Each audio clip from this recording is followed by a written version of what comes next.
Hello students, now I'm going to start question number 4 of exercise 3.4. Now question number 4 says, name the quadrilateral whose diagonals in the first part we have bisect each other. Now what do you mean by bisect? Bi means two, when it divides into two equal parts. So what are the quadrilaterals we have whose diagonals bisect each other? We have square, because in a square diagonals bisect each other, means this length and this length will be same, and this length and this length will be same. Okay, so the diagonals in a square bisect each other. Okay, next we have rectangle. Now in a rectangle diagonals bisect each other because the length from here to here is same. Okay, and this length and this length will be same, so it divides into two equal parts, so it will be rectangle. Then we have rhombus. In a rhombus, diagonals bisect each other. So this length and this length will be same, and this length and this length will be same.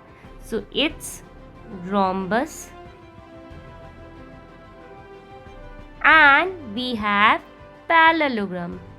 In a parallelogram, diagonals bisect each other, so the length from here to here and here to here is same.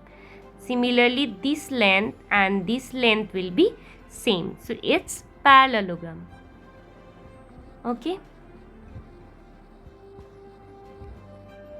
so the quadrilateral whose diagonals bisect each other are square, rectangle, rhombus and parallelogram. Now in the next part we have name the quadrilateral whose diagonals are perpendicular bisector of each other. Now here also we will have to check that which quadrilateral, in which quadrilateral diagonals bisect each other, but here we will have to identify the perpendicular bisector, means where it bisect it makes 90 degree with each other. Okay, so let's check. See, in a square diagonals bisect each other at 90 degree because the angle it makes it 90 degree. Okay, so it will be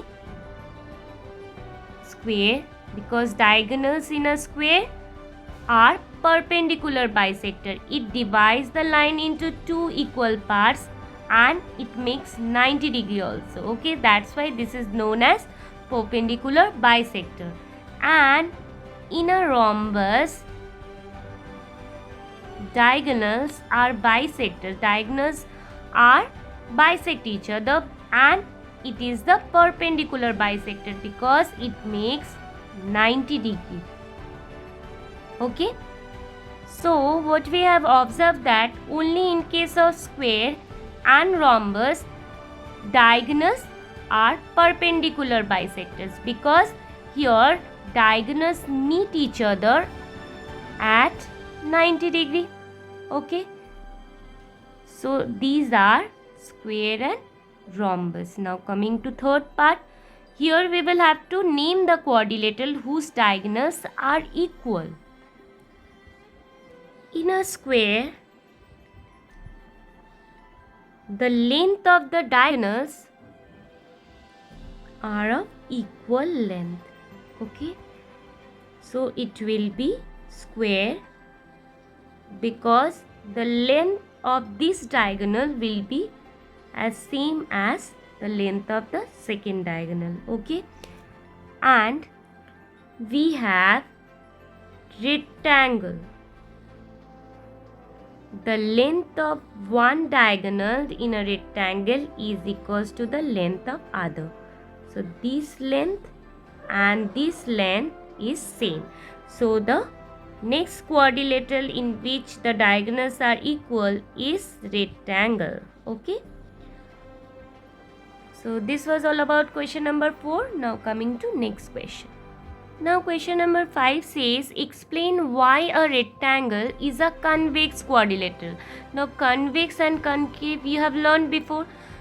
Suppose if we draw the convex quadrilateral like this, here the diagonals are formed in the interior portion of the quadrilateral, right?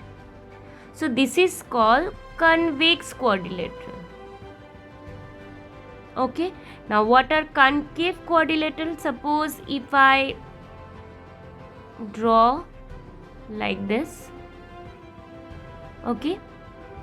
So here this is one diagonal which is formed in the interior of the portion, and here is one diagonal which is in the exterior portion. So this is called concave quadrilateral. Okay. Now here the question is why a rectangle is convex quadrilateral. So this is the rectangle. Now diagonals are formed in the interior of the rectangle.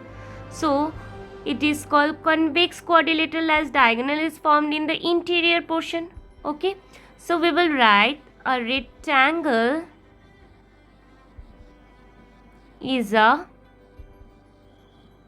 convex quadrilateral because its diagonals lie in its interior. Okay. So this was all about question number 5. Thank you, students.